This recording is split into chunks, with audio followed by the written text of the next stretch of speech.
बहन जी, एक चिप्स का पैकेट दो ना। बहन तू यहाँ क्या कर रही है? और तू ये सब क्या बेच रही है? मेरे दुकान में आपके लिए कोई सामान नहीं है और मैं किसी की बहन नहीं हूँ और ना मेरा कोई भाई है। अरे बहन, तू ये कैसी बात कर रही है? तूने मुझे नहीं पहचाना? मैं तेरा भाई रोहित। मेरा कोई भाई नहीं है और मेरा भाई जो था वो 3 साल पहले मर चुका। और मेरा भाई तब कहाँ था जब उसकी बीवी ने मुझे धक्के मार के घर से बाहर निकाला था। पापा मम्मी के जाने से पहले उन्होंने सारी की सारी प्रॉपर्टी मेरे नाम कर दी थी। पर भैया मैंने आप पे भरोसा करके ना अपनी सारी प्रॉपर्टी आपके नाम कर दी थी, ये सोचकर कि आप मेरा ख्याल रखोगे, मेरे को अच्छे से पढ़ाओगे लिखाओगे, अच्छी फैमिली में मेरी शादी कराओगे। पर आपकी बीवी ने क्या किया, मुझे घर से बाहर निकाल दिया। भाभी आप ऐसा क्यों कर रहे हो? मुझे घर से क्यों निकाल रहे हो? देख, मुझे ना सिर्फ और सिर्फ तेरी प्रॉपर्टी से मतलब था जो तूने भोलेपन में ना मेरे नाम कर दिया है। अब ये पूरा घर और ये पूरी प्रॉपर्टी ना हमारे पास है, तो अब तेरा ना इस घर में कोई अधिकार नहीं है, तो तू निकल यहाँ से। भाभी ऐसा मत करो, मुझे घर से मत निकालो। आपके और भैया के सिवा मेरा है ही कौन इस दुनिया में? मैं इस घर को छोड़ के कहाँ जाऊंगी? देख, तू ना कहीं पे भी जाके मर, लेकिन इस घर से तू निकल। नहीं नहीं भाभी, प्लीज भाभी। प्रॉपर्टी आप लोगों के नाम होते आप लोगों के तो तेवर ही बदल गए। मैंने कभी नहीं सोचा था कि मेरे साथ ऐसा होगा। आपको पता है, मैं पिछले 3 साल से रोड पे इधर उधर भटक रही हूँ। तब आपको याद नहीं आई कि आपकी भी कोई बहन है? और आज इतने सालों बाद आपको मैं दिखी तो अचानक से आपको अपनी बहन याद आ गई। और अब मुझे नहीं चाहिए कोई भाई। क्या? पर मुझे तो काजल ने कहा था कि तुम हॉस्टल गई हो पढ़ाई करने के लिए। बस मैं तुम्हें इसीलिए कॉल नहीं करता था ताकि तुम पढ़ाई अच्छे से कर सको।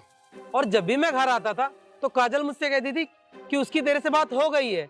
बस इसीलिए मैंने तुझे कभी कॉल नहीं किया। मुझे सच में नहीं पता था कि तू इतनी तकलीफ में है और काजल ने तेरे साथ ऐसा किया है। बहन, तू ये सब छोड़ और चल मेरे साथ, मैं ना उसे अभी सबक सिखाता हूँ। ठीक है भैया।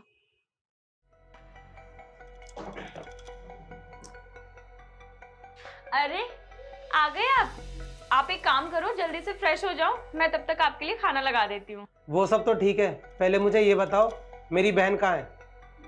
अरे आप बैठो तो सही, मैं बताती हूँ आपको।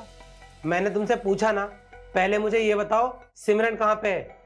अरे अब वहीं पे खड़े खड़े सारी बातें करेंगे क्या? अंदर आके बैठो तो सही, मैं तब तक आपके लिए पानी लेकर आती हूँ, फिर आराम से बैठ के बात करना।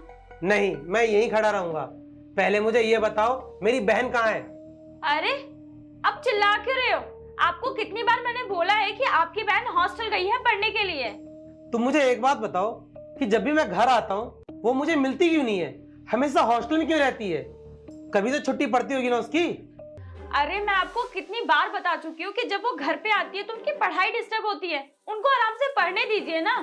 और मुझे नहीं पता कि जब आप घर पे आते हैं तो वो क्यों चली जाती हैं। जब वो घर पे आएंगी ना तो ये बात आप उनसे खुद ही पूछ लेना। अच्छा ठीक है, तुम कहती हो तो मैं उसी से पूछ लेता हूँ। उसी से पूछ लेता हूँ मतलब तुझे अभी पता चल जाएगा। सिमरन, अंदर आओ ना जरा।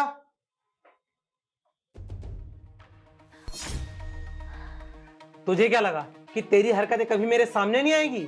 अरे वो तो भला हो कि आज ये मुझे रास्ते में मिल गई, वरना ये तो पिछले 3 साल से तेरी वजह से दर दर की ठोकरें खा रही थी। अरे अगर आज ये मुझे नहीं मिलती तो मुझे तो कभी पता ही नहीं चलता कि तूने इसे घर से बाहर निकाल दिया है। अरे मैंने तो तुझसे शादी किया था ताकि तू मेरी बहन को संभाल सके, उसका ख्याल रख सके, और तूने क्या किया?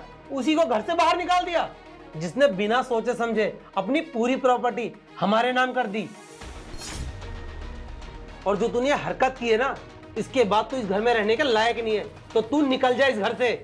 नहीं भैया, आप भाभी को घर से मत निकालो, क्योंकि इन्होंने जो मेरे साथ किया, अगर आप भी वही इन्हीं के साथ करोगे तो फिर आप में और इनमें फर्क क्या रह जाएगा? और ये मैं कभी नहीं चाहूंगी कि मेरे वजह से आप दोनों का हंसता खेलता परिवार बिखर जाए। देखा तूने इसे, जिसे तूने घर से निकाला था, आज वो तुझे घर से निकलने से बचा रही है। मुझे अपनी गलती का एहसास हो गया है, अब मैं ऐसी गलती कभी नहीं करूंगी। आपकी बहन को बिल्कुल अपनी बहन जैसा प्यार दूंगी मैं। अपनी फैमिली को हमेशा जोड़ के चलो, क्योंकि लाइफ में कोई साथ दे या ना दे, पर आपकी फैमिली हमेशा आपका साथ देगी। जय हिंद, जय भारत।